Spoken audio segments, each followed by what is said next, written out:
As I said, I'm Brian Schroeder, and there's a lot of verbiage on this slide. Essentially, I've been in this game of restorative dentistry for 34 years now.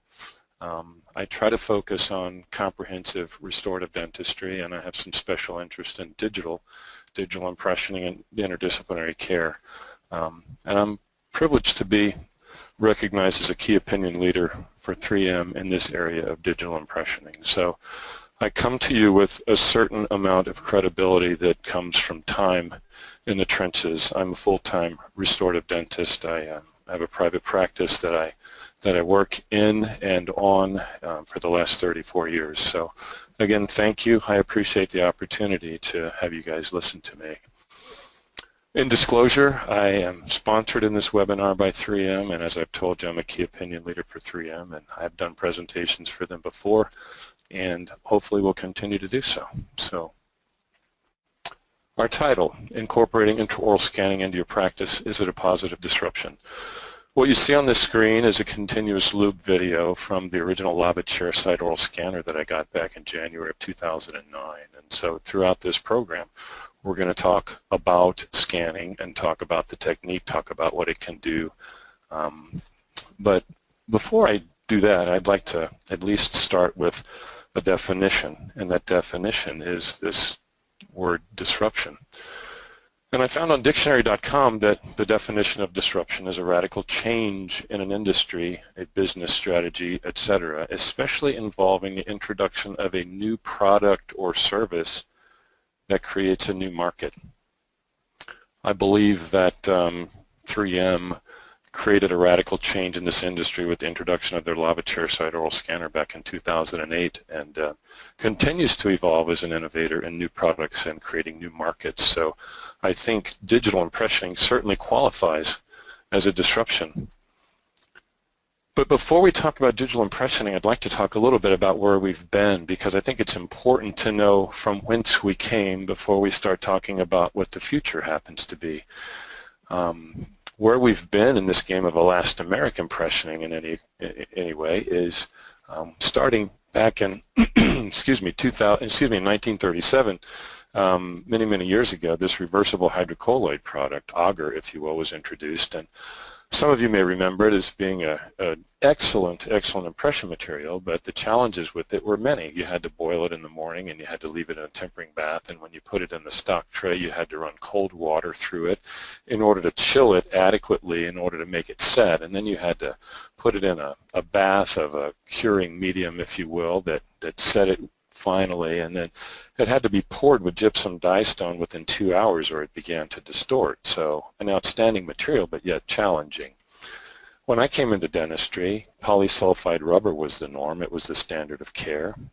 An improvement over reversible hydrocolloid because it didn't require the water cooling and the boiling and things like that in the morning, but what it did require was a preoperative impression with a cast so that you could make a custom tray. It required that you squeeze the material out on a mixing pad and mix it, base and catalyst, and load it into a free flow syringe. And then you had to leave it in the patient's mouth for about 6 minutes before it set. And then it too had to be poured within 2 hours or it began to distort. Enter polyether back in 1965, Impergum. Interestingly, this material has now been in the marketplace as a solid leader in impressioning since 1965, or 51 years. Improvements, stock tray, didn't have to pour it immediately, was dimensionally accurate for long periods of time after you took the impression. So there was definitely a step in the right direction in using this material and going to this material. And then the earliest mention that I could find in the literature of the latest material that came on board, vinyl polysiloxane, was 1982. Again, there were some improvements here because the material wasn't as stiff. You could definitely use a stock tray. You didn't have to pour it immediately. So there were considerable improvements from each step, one to the next, which begs the question, which is why the evolution? I mean, why is it that we change? Why is it we do things differently than we used to do it in the past? And I've kind of come to the conclusion that there's two reasons why we do that. Reason number one I would suggest to you is to increase our efficiency. We don't make changes in what we do. We don't make changes in our techniques and in our lives unless we can make changes in efficiency. We have to be better at what we're doing when we make changes. And the other thing that we'd like to have is an increase in accuracy. I mean, we don't want to make changes and then have less accuracy in what our outcomes happen to be. So keep that in mind as we move through this presentation. We want to increase efficiency and we want to increase accuracy. Another thing that I think is important before we start this discussion of changing is to have a discussion of essentially how we've been doing with the existing materials that we have in our arsenal today, in our protocol today. There's a lot of information in the literature that suggests that maybe it's not so great. Dr. Samet and his group in August of 2005 published an article, and if my memory serves me correctly, they looked at 43 different dentists that sent impressions to 11 commercial laboratories for 190-something anterior fixed partial denture impressions to make restorations for anterior fixed partial dentures. And what they discovered in detailing all of those impressions was listed here, that most of them had, 90% of them had at least one defect. And many had voids and tears at the finish line. Many of them had air bubbles at the margin. Many of them had both. And some were in soft plastic stock trays, despite the fact that those have been shown to distort. So concerning to me is that their conclusions were that faulty impressions, the high incidence of them is disturbing. So what I did was, and by the way, if you look at that list, every bit of 80% of those challenges that are defects in those conventional impressions can be eliminated by digital. There are no voids, there are no tears, there are no air bubbles, there are not voids and air bubbles, and there's no trays. And so when you look at digital versus conventional, you immediately eliminate an enormous number of the potential sources of error that exist in conventional. So if you look at this impression, it pretty much sums up some of the challenges that we have. Trying to get the material placed where it's supposed to be and trying to get it there at the right time and try to have it undisturbed as far as its set is concerned is a little bit difficult sometimes. Excuse me. Sorry. And the other thing is, I already said, it's already alluded to, is you don't have to use a tray. And in this impression where the dentist did what I think is an excellent job, you can actually see where the tray contacted the prep, which science would support the fact that there's some error that's built into that. So this is what I would categorize as a good impression, and I think all of us that are listening that are general dentists or that are restorative dentists that do impressions for a living have had the feeling of sitting there waiting for an impression to set, and as it's setting, you're hoping that it's going to be an excellent impression, and then once you can finally retrieve it from the patient's mouth and you look at it, if you see something like this, you basically have your blood pressure go back down again, and all of the stress and angst that's built up in you goes away, and you kind of breathe a sigh of relief and you go on. But the reality is, think about what has to happen with that impression as you move forward, and you have more problems that enter the game. Specifically, if you look at when you dispensed the material, was the batch a good batch of material? Did you and your assistant do everything in concert so that everything sets at the same time?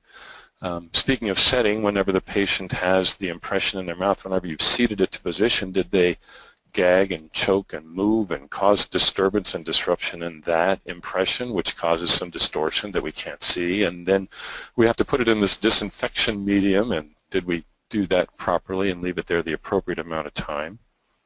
And then we've got to box it and package it and ship it out, and maybe it's 100 degrees here in San Antonio and it's 30 degrees in Seattle, and it has to fly in the bowels of an airplane to get to the laboratory. And speaking of the laboratory, then it goes and you have to pour it in plaster, and you have to add the pins, and you have to add the base, and then you have to cut the dies out, and you have to do all the die trim.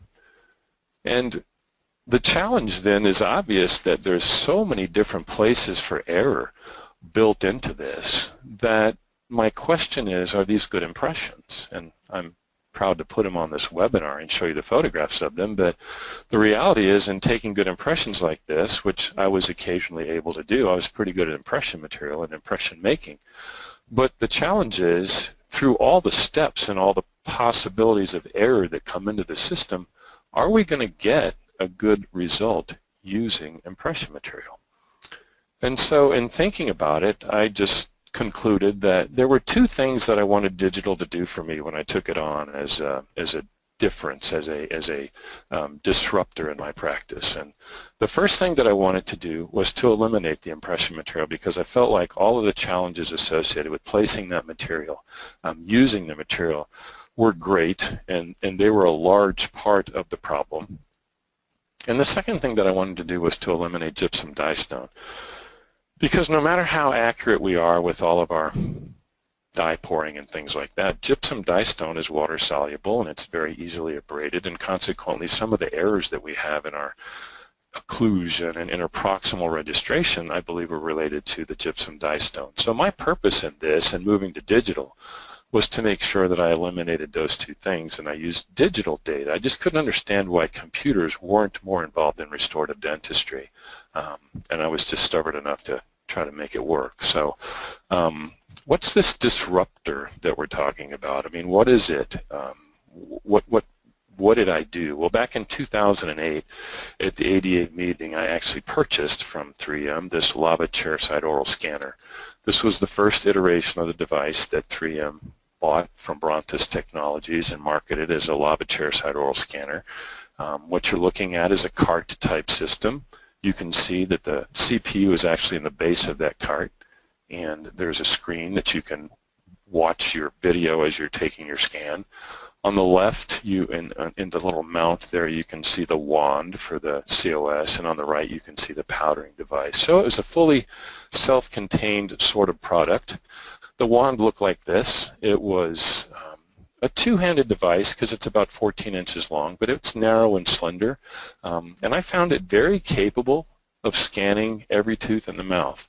I just want to make sure that I disclose that my purpose in moving to digital wasn't so that I could scan some things and I could impress other things, which left me with the challenge of determining what I wanted to scan and what I wanted to impress. I wanted to be all in digital, and this device enabled me to do so. 3M, in its constant innovation and evolution, then created this product called the True Definition Scanner, and this is a view of that True Definition Scanner. Still a cart system with a touch screen now. The wand is significantly smaller. You can see it hanging in the the holder there on the right-hand side. It's a single hand use device as opposed to a dual hand device. It's very much like using an intraoral camera. So I got to admit to you that early on in this game, if you look, that's just a close-up view of it, and that's a touch screen where you can see the model that's on there having scanned. But early on in the game I had some challenges because, as I told you, I wanted to be able to scan everything and not have to pick between impression material and a scan. And 3M recognized early on that the top is the first iteration of the True Definition Scanner, and you had to be about 5 to 15 millimeters off the surface of the tooth in order for data to be captured, because the sensor was right at the face of that lens. It restricted my ability and other practitioners' ability to be able to scan second and even third molars. So 3M recognized the design challenge and very quickly incorporated some changes into the wand that you see on the bottom wand. And now the data that's reflected from the surface of the teeth is captured and then reflected by a prism that's up in the top of the wand, and the data is captured by the sensor back down in the body of the wand. So what I want you to know is, if you can prepare teeth, if you can get a handpiece and a burr into position to prepare teeth, you can definitely scan them with the True Definition Scanner. Gone are the days where you have to decide whether you're going to scan or whether you're not, because you can scan every single tooth and you can scan them well. This is what the device looks like in my operatory. It has a reasonably large footprint, and in order to move it from room to room, it has to be powered down and then moved to a different operatory and powered back up again. The assistants found it a little bit cumbersome. Just the space that it takes up was a little bit challenging, but you know, it was very much worthy of space in the operatory. But I was recently given the privilege of beta testing a new device that was just recently launched, and that is this one. It's the True Definition Mobile Edition Scanner, and all of the ergonomics or challenges are gone. What you're looking at is the entire device. There's a tablet PC that the data goes into, and you can move it from room to room just simply by carrying it by the handle. You don't have to roll it around. It's battery powered, so you don't have to power it down and then reboot it each time you move it from room to room. And this has truly made an enormous change. My team really enjoyed having it here in the practice. The way that we incorporated it first was on a stand. You can see it standing in the corner in this operatory. It was still a challenge because we had to move the stand from room to room in order to move the device from room to room. I suppose we could have set it on the counter, but I wanted to see it closer to the patient and closer to me. So what we discovered that we could do, this is just a closer up view of the device on the stand. But the way that we found that we really liked using it was we found a computer arm, if you will, that we could attach to the existing arm in the operatory. And then we could actually bring the device right up over the patient, and we could use it for patient education as a patient education tool, and we could use it scanning and just, you know, it was just so much easier, and it took no floor space whatsoever in order for us to use it. And the assistants could simply clip it on and clip it off and move it from room to room. So we found this to be a tremendous change in a positive direction. So in any event, the mobile edition has been a welcome addition to the True Definition family. I guess the next thing to do would be to talk about how we actually use it in our practice. There's some points that I would like to make here when we go through these technique videos. One of them is this: I have not changed at all any of the basic fundamentals of how I prepare and isolate teeth in order to use a scanner. Everything that I do in my practice that I used to do with impression material, I still do when it comes to isolation, retraction, preparation, design, and getting ready to impress. All of that is exactly the same. The device and the technology do not restrict you from the way that you prepare teeth. They don't dictate how you prepare teeth. You still do it the same way that you did it before. What I'd like to do is to go through a preparation that we did for tooth number 4, and I'll just go through the sequencing. Essentially what we're trying to capture here is an opposing model, an operative model, and a jaw relation recording that we can then use in order to fabricate a restoration, just like we would with impression material and gypsum die-stone, only we're going to do it with the computer. So to capture the opposing arch, we've isolated everything here with an Optrogate, which is a wonderful device in order to be able to keep the lips and cheeks and everything out of the way. And we've also used an a dry angle that you'll see in the next video. But what I'm doing here is the wand is now in the patient's mouth. It's parallel to the occlusal plane of the lower arch, our opposing arch. And the inset screen that you can see is actually the computer screen. And when I start this video, you'll notice that the that the teeth on the lower right-hand side on the computer screen begin to turn white. The computer is actually uptaking information, and when it's got 100% of the information that it needs, it turns white. So I kind of liken this to spray painting. Essentially what we're looking for is everything that we want included in the scan, we want it to be perfectly white. So there are protocols that you follow in order to do this that you can learn from the trainers at 3M. But essentially what I'm trying to accomplish here is a lower arch right side quadrant impression to oppose the impression that I'm going to get on the upper right hand side. There's a learning curve to any change, to any disruption, and one of them happens to be this. If you notice in this 3-up sort of video, I'm not looking in the patient's mouth anymore. I'm actually looking at the computer screen, which is the lower right quadrant is what I'm seeing on the computer screen. The upper right just shows you my hand position and shows you that it is a single-hand device. It's much like, as I said, an intraoral camera. So once we have everything into the computer that we want, once we have all the data that we need, we can simply stop the device. It stops uptaking data, and you'll see then appear on the screen the lower arch model, if you will, that we want. to save into the computer. So Letty stops it, and there's the lower impression. So let me make one comment. If you've ever done a video of yourself, know that in the instance of making sure that you're total and complete, there's a bit of time that you exaggerate in doing so. Usually, a lower arch impression, a lower arch digital scan is going to take us less than a minute to do. But time really isn't the factor here as much as efficiency and accuracy is. So now that we've got the lower impression, the opposing impression, if you will, we're going to move to the operative arch. And in this video, you'll see the application of the reflective medium. But before that, what I want you to see is this. I'm pulling the top chord. I'm a two-chord sort of guy, and I'm looking at the preparation to make sure that I can see all of the margins. If I cannot see them, then I can make changes before I scan. We're going to place a little light dusting of a reflective medium on the surface of the teeth, and then simply place the scanner in parallel to the occlusal surfaces of the teeth.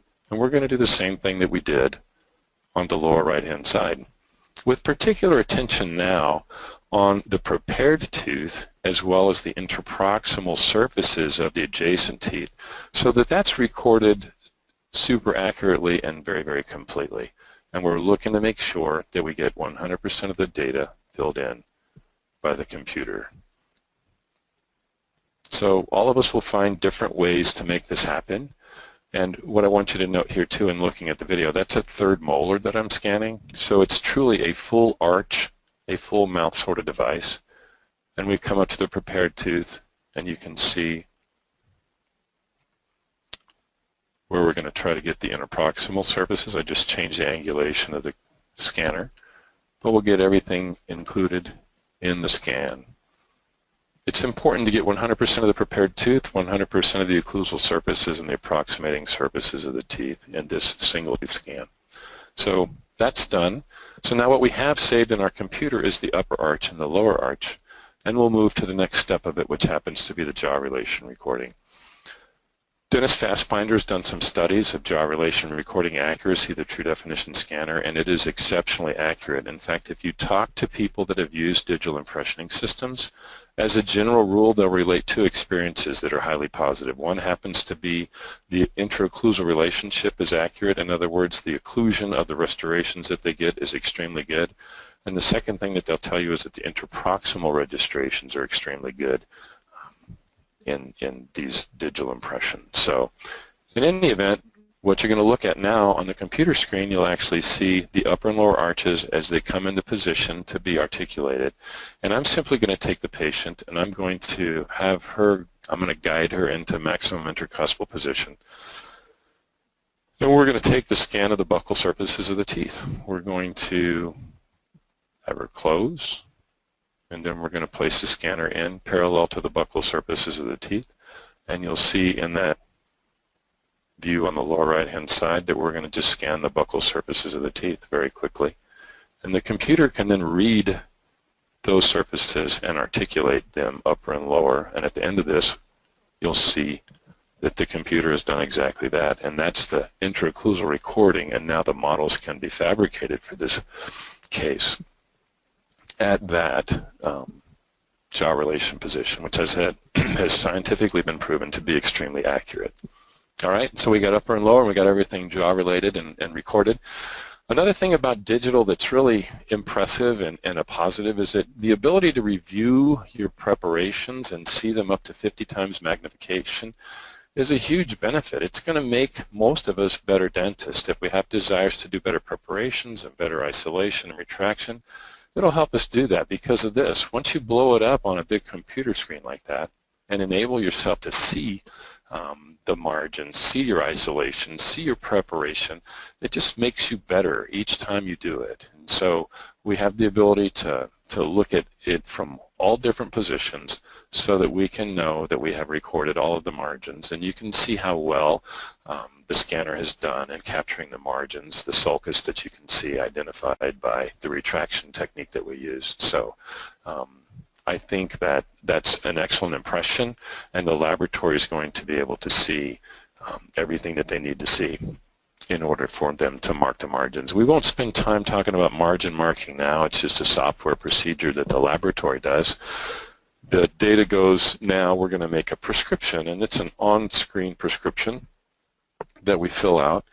And by the way, what happens here is my assistant is actually doing this, filling out the prescription, and while she's doing that, I am making a provisional restoration, especially for smaller, single tooth sort of restorations. I'll be making a provisional while she's doing this on-screen prescription. So, everything that needs to be told to the laboratory, which is programmed into the computer, is told to the laboratory by this prescription. The date that the case is requested and what laboratory that you're going to use, all the information, what dentist is sending it, all of that stuff is sent electronically. As soon as the prescription is completed and the prescription is signed off, then that automatically is going electronically to your laboratory. So the days of having to take that impression and stick it in a disinfectant and then ultimately coming back and writing prescriptions out and boxing things up and shipping them away or having somebody come and pick them up are gone. By the time I get the provisional restoration completed, the laboratory is probably already getting the data from the prescription. So once that happens, conventionally or typically what we do is we make a model. The laboratory makes the model. Just know that there's a couple of different techniques and technologies in model fabrication, subtractive and additive. Subtractive essentially means they're milling a block of polyurethane from a solid block into what you want it to be. They're grinding it away to leave what they want. An additive technology is starting with perhaps a liquid resin and ultimately ending up with a model. 3M's product uses stereolithography, a mass prototyping technology that has proven to be very, very accurate. And so in that model fabrication, once that happens, then back to the laboratory comes this, which is that articulated quadrant model for tooth number 4 that we just scanned in those videos. So know that these pieces are fabricated separately and then assembled into this articulation device, which is stable despite the fact that it may not seem so in the photograph. My experience with them has been excellent, and gone are the days of saw kerf cuts and stuff in the gypsum die stone that enables the die to wobble and move and things. It's an extremely stable system. The second thing that the laboratory is going to get is a solid model so that the laboratory has the ability to adjust the interproximal contacts on your restoration. As I've said, our experience with it has been that the solid model, that the interproximal registration and recording is excellent, so that the restorations that we bring back to seat extremely rapidly. I mean, the days of 30 and 45-minute crown cementation times are gone for us. We actually can almost double book crown cementations because we're expectant of a restoration that's going to fit, provided that we do our jobs well with everything that we set ourselves up to do, set the laboratory up to do, and is provided that we've done a great job of provisionalization, which is obviously a big part of this process. So anyway, that's the process to get to the point of having a model. Remember, I said I wanted to eliminate impression material and I wanted to eliminate gypsum die stone. We've eliminated impression material with the scanner, and we've eliminated gypsum die stone with these resin models. And we've been very, very successful and very, very happy with it. So I guess the second half of this presentation would be, everybody wants to know what it'll do. And I'll tell you, in my experience, it'll do everything that impression material will do. You can make any type of restoration that you would normally make with impression material, as long as you're scanning static objects. In other words, you're not going to scan soft tissue and make dentures with it. You're going to scan hard tissue and you make crowns with it. So it's done everything for me that I would ever have been able to do with impression material. So let's just kind of go through some of the things that we've been able to do with it. Gold crowns. This is a guy named Steve, and Steve was in need of gold crowns on the lower left quadrant. He had some cracks in these molar teeth that you can see. We isolated well with the dental dam, which preserves the integrity of the soft tissue very, very well. We eliminated all the amalgam and all of the decay, and we did some 7/8 crown preparations here. You can see that the dental dam has enabled us to make sure that the soft tissue is protected, and consequently the areas where we have critical needs in impressioning are protected. One of the things that has been said, I don't know that it's been published, but it's certainly been said by some on the lecture circuit, is that you can't use it for beveled margins or for knife edge margins. And the reality is that that's, in my experience, not true. You can see the 1 millimeter long bevel in this 7/8 crown preparation depicted in this photograph, and it replicates it extremely well. In the case of Steve, what we chose to do actually was to have the laboratory design these gold crowns in their computer and then use a wax puck instead of a ceramic puck to mill wax and to create these wax patterns, which we then put back on the model, and just to show the accuracy of the milling process in these wax pucks. These were then invested in using a lost wax technique, cast, and seated in the patient's mouth, and the restorations fit exceptionally well. Marginally they were excellent, and interproximally they were excellent. So I was, as a matter of fact, in this case we actually fabricated 2 sets. One was done with computer milling, and one was done with the direct application of the wax additive technique. Both were cast, and we made some comparisons between the two, and we actually opted to seat the restorations that were computer fabricated because they were equal to the quality of those that were conventionally fabricated. In today's world, this material seems to be an easier sell, if you will, than gold. I'm a huge partial coverage gold fan, but it's kind of hard to sell that in today's world anymore. So we're using it to make zirconia restorations, monolithic. These are actually lava monolithic zirconia restorations. I use similar preparation styles, but we don't use a knife edge. We don't use a beveled margin. We actually use a chamfered margin. This is the lower right-hand side, and we made 2 restorations for this person. And what I want you to see is the marginal integrity is extremely good.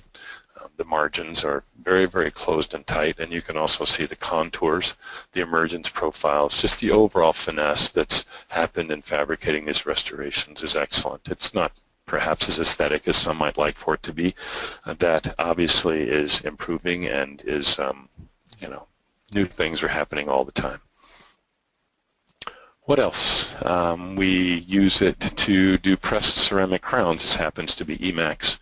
These restorations for a lady named Kim were waxed and pressed and then cut back, and feldspathic porcelain was added to them. Kim had a need and a desire to have her maxillary arch fixed. You can see some significant aesthetic challenges with Kim here as far as shape of teeth and black triangles and things like that.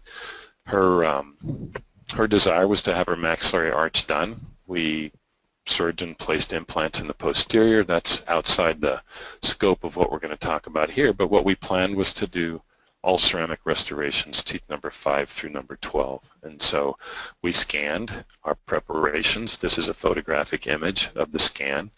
And on these, the laboratory waxed and then ultimately created lithium disilicate restorations. They cut them back and they added feldspathic porcelain. And the end result is outstanding. And I would tell you that when we placed these restorations, there were no adjustments made to the interproximal of any of these restorations when we seated them. The interproximal contact was excellent with each one of them. There was very slight occlusal adjustment that was necessary in order to seat these restorations ideally, but the overall change in Kim is rather profound. So that was all done digitally, all done with the scanner and with lithium disilicate restorations. It'll do veneers. This lady, Denise, had significant need, and she was finally able to take care of that need. So these restorations were prepped, and again we can show you photographs of the preparations through the scanner. You can see how well the computer replicates is the word that I'm looking for, the sulcus, and you can see the margins extremely well in these restorations. When the laboratory fabricated them, we brought them back and they seated and they look like that, and again, shy of just a little bit of interproximal adjustment between, I believe it was number 9 and number 10. These restorations seated perfectly with little to no adjustment, and Denise is an incredibly happy lady. So veneers, it will do. It's not a single unit device, which has early on in the game been suggested that it was a single tooth device. We can use it to make fixed partial dentures. This was a guy named Bob. And Bob is an elderly gentleman. We offered him an implant. He said negative. He said, I would like to get rid of this thing that's removable. So we prepared the bicuspid and the molar. We scanned everything into the computer. And then we made a aesthetic zirconia restoration, lava zirconia substructure, feldspathic porcelain veneer on top of that lava zirconia. And this is the restoration when it was seated. And what I want you to know is that we did 0 interproximal adjustment when you seated the restoration, and we did 0 adjustment of the occlusion, and it held shim stock in 2 of the 3 units of that restoration. So again, the accuracy and the ability of this product to create outstanding restorations, in my experience, has been great. You can see the restoration from the buccal, and you can see the marginal integrity, which I would suggest in my world has been equal to any restoration that we created with gypsum dye stone historically in my practice, using outstanding ceramists, using excellent technicians. So, and then let me just show you this case because, again, it's been said that it needs to be used in smaller, limited situations as opposed to multiple unit situations, and I just want to put that kind of challenge to rest. This is a lady, Deanna. And we don't have time to discuss all of Deanna's challenges dentally. I mean, you can see that there's a canted occlusal plane here, and she's got some lower face asymmetry. Suffice to say that Deanna's life did not include orthodontic therapy, surgically facilitated orthodontic therapy, anything like that. She said, I just can't make that happen, but I want pretty white, straight teeth was her demand of me. And so in this process, through a whole lot of planning and a whole lot of communication with the laboratory, we were able to plan a full mouth rehabilitation. You can see the maxillary retracted view here. We did a full maxillary arch and a full mandibular arch for Deanna. We'll talk about the implants that you can see in the position of number 12 in just a couple of minutes. But so we scan everything, and this is what it looks like with the reflective medium on it. This happens to be actually after we scanned the entire arch. We had pulled retraction cords from all 14 of those units, excuse me, 13, because one's an implant. And we had scanned everything into the computer, and I thought it would be a good time to take a photograph of it. So that's basically an indicator of how much reflective medium goes on there. It does not change the dimension of the teeth that you're scanning. The laboratory fabricated monolithic, basically solid lithium disilicate restorations here that were simply stained and glazed at the end. When we delivered these restorations in the maxillary arch, we did, it's going to be a consistent theme here now, we did 0 adjustment of the interproximal. We put in all 14 of those units, and we did not adjust the interproximal contact of any of them. And one of the reasons I put this photograph in is because when we check the occlusion, you can see good centric contacts on virtually all of the places where you need good centric contacts to be. Looking at the mandibular arch, that's what the mandibular arch looked like. We did not do any adjustment of the interproximal of any of those restorations when we delivered it. And there was very, very minimal occlusal adjustment that needed to happen in order to satisfy myself and satisfy the patient. So in a full mouth sort of setting, it works. I mean, here's the end result that we can get with Deanna. Outstanding ceramist doing the work, lots of planning that went into it. It's not an easy thing to do, but it definitely can happen just as well with the scanner as it can with impression material. And we had a very happy patient at the end. think outside the box just a little bit. I'm not really great at that. I tend to be a little bit more inside the box thinker, but thinking about using it for removable partial denture frameworks, I don't do very many of those in my practice. It's actually kind of limited, the numbers of those restorations that I do, but on occasion I can do. And so this lady, Nancy, was in need of an RPD. We did the metal ceramic restorations that you see in this photograph. We did them with the scanner. And then we came back and we scanned and we made an RPD framework out of resin, which was ultimately cast. The challenge that I've had in this technique is not in replicating the oral condition accurately, because this resin mock-up worked perfectly. It's in going from this stage to the casting to the finishing to the final fit that we've had challenges. And so I'm not going to tell you that we've done a bunch of these. We haven't, but it's certainly something that we're using when we have RPD frameworks that we'd like to do. And then finally, I guess we'll talk a little bit about implant scanning. Implants, I'm a implant placer myself, but I won't do it without a surgical guide. I feel like if I can be the best guy for the patient, then I'll do them. We make surgical guides, and through those surgical guides, we can place implants. So we try that guide in place and ultimately can place the implant through the guide. What does guided surgery help us do? It helps us put in very, very accurately placed implants. In this case, tooth number 30, we got the implant placed. And in Scott, just to know, to carry it a little bit further, we got that implant placed and everything was nice and stable. It torqued really, really well. And he also needed crowns done on number 29 and number 31. And so in the same appointment, we prepared those crowns and we isolated them. We placed the retraction cord.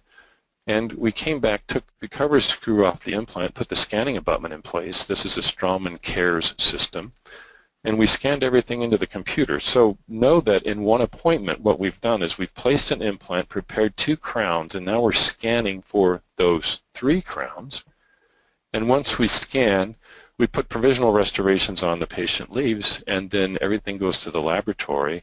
And the laboratory has the ability to create a custom abutment, the milled titanium abutment, which you can see through this depiction of the crown that's on top of it, and do 3 lithium disilicate restorations there. There's the custom abutment in place and the model work that you can see with that Straumann CARES system. And then restorations are fabricated and placed. So we come back to the mouth, and when we come back, we take the cover screw off, the provisionals off, and we can place the custom abutment, and the custom abutment seats beautifully. And then we put restorations on there, and the restorations, with a little bit of adjustment in approximately, but not too much, were seated. And in 2 appointments, what we were able to accomplish was placement of an implant, preparation of 2 crowns, scans of 3, and then at the second appointment, delivery of all of them. So does this increase your efficiency as a practitioner? It certainly increases mine. And then one of the things we've been doing of late, and probably a lot of people have been doing this longer than me, but again, I'm not the best outside-the-box thinker, is model-free restorations. This would be akin to doing chairside milling, which is not yet a part of my protocol. But essentially what we do is we prep and scan and then send data to a laboratory, and that laboratory has the ability to take that data and put it into the computer and then design a restoration for us and send us a screenshot of that design, that proposal, and we can make adjustments as we see fit with the laboratory. They can ultimately mill the restoration, and once the restoration is milled, they send it back to us,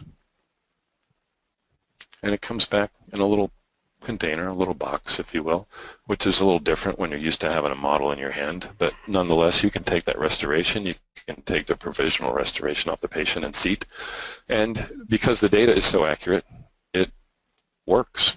Okay, and so we do model-free restorations. We've recently completed a 3-unit fixed partial denture model-free.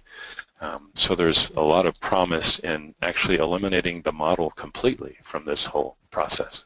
So there's the buccal view of that tried-in restoration, yet to be cemented restoration. So I guess that leads to the final question, and that is it perfect? It would I would guess that by now you're kind of thinking, geez, I mean, what is wrong with this system? Well, the answer is probably not very much, but it's just sometimes when we humans get involved, that we can kind of make a mess of things sometimes. So this is Charlie, and we're doing these 6 anterior restorations for Charlie. And we'd scanned everything into the computer, and the laboratory fabricated beautiful restorations, and they sent me these photographs and said, hey, Brian, cut model, solid model, what gives here? I mean, we've got this, which looks like the facial surfaces are perfectly intact, and we have this where on the solid model they're not.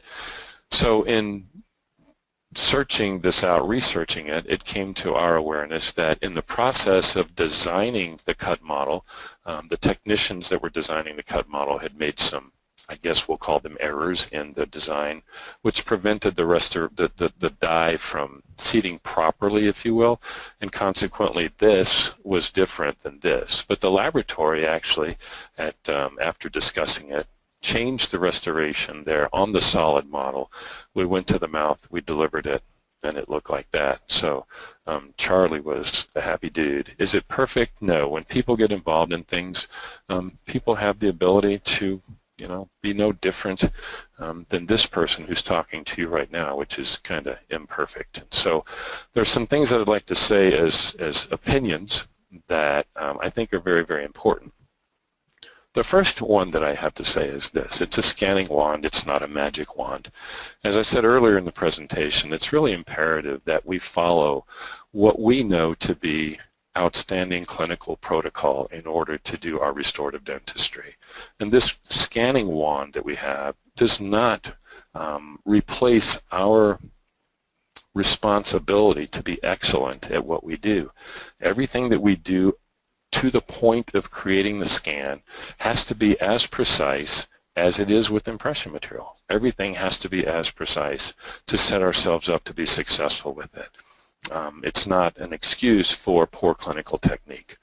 The second opinion and the second soapbox that I've got is that success is operator dependent long before it's product dependent. I mean, we are the persons that are responsible for success no matter what product we use. We have fabulous products. I mean, 3M has a litany of unbelievably good products. But if we don't use them properly, if we don't do what we need to do in order to use those products properly, we're not going to be successful with them. So we got to look at ourselves sometimes as the challenge, not necessarily the products that we use. So this is kind of one of my favorite photographs, not because it's me, but I tell people all the time, if I can convince that dude that is staring back at me in the mirror every morning when I shave to do things right, then most of my challenges go away. And if there is a challenge every day in what I do, most of the time it's because of that guy and not because of somebody else. So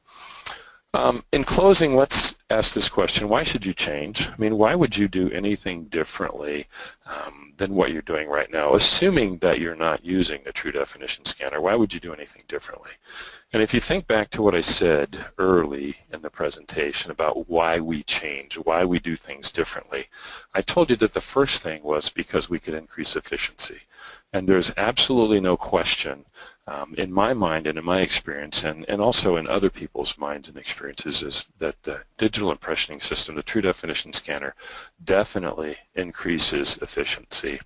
And the other thing I told you was important is that we increase accuracy. At the very least, we don't go backwards, okay? We want things to be as accurate, if not more so, which is what I found, it's more so, an increase in accuracy. So why would you change? You would change because you want to increase your efficiency and you want to increase your accuracy in what you do over conventional systems. I think the TrueDef system has every ability to do that. So I showed you some science that says we weren't doing so great with impression material. What I'd like now is to just show you a brief review. Digital versus conventional impressions in fixed prosthodontics, a review by Dr. Alholm and his crew in Journal Prosthodontics as recently as August of 2016.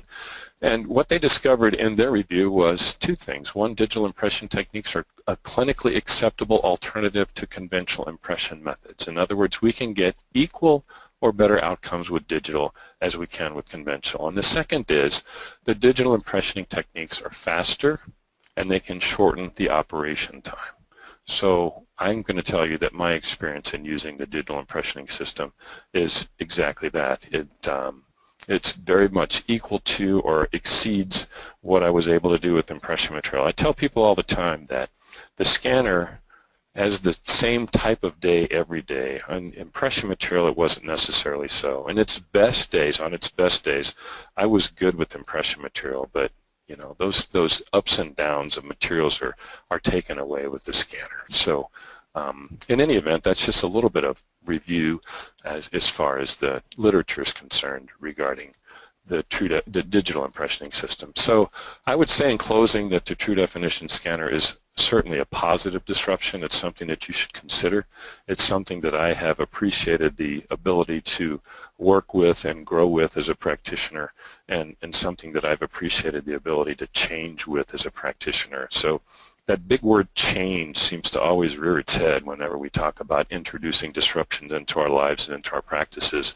I'd like to leave you with a quote about change. A guy named Eric Hoffer, who's writes a whole lot about change, and as I have told many people, he says in times of change, it's the learners that inherit the earth, while the learned find themselves beautifully equipped to deal with the world that no longer exists. So I suspect that if you look at 3M as a company, who happens to be the single largest sales group in all of impression materials in the world, and they've made an enormous investment in digital, it's because they recognize that change is essential and innovation is essential. And perhaps it would be good of us to kind of get on board too, so that we're not finding ourselves beautifully equipped to deal with the dental world that no longer exists. So thank you ever so much for spending about 52 minutes of your time with me. It's a privilege to share information. It's a privilege to have the voice that I have in order to convey information to you and experiences to you. That's my contact information, and I would welcome the opportunity to chat with some of you as long as you identify yourselves as persons that have heard this webinar, and I can find the time to make it happen. And in closing, I would say if you want any additional information regarding what we've talked about today, that information is available. It's available on our website, and it's available through email, and it's available by phone through 3M. So again, thank you. I hope you all have a wonderful day, and I certainly hope that your hour spent with me has been valuable, and that you can take away from this some positive tips that can make a positive difference in your world. Good day.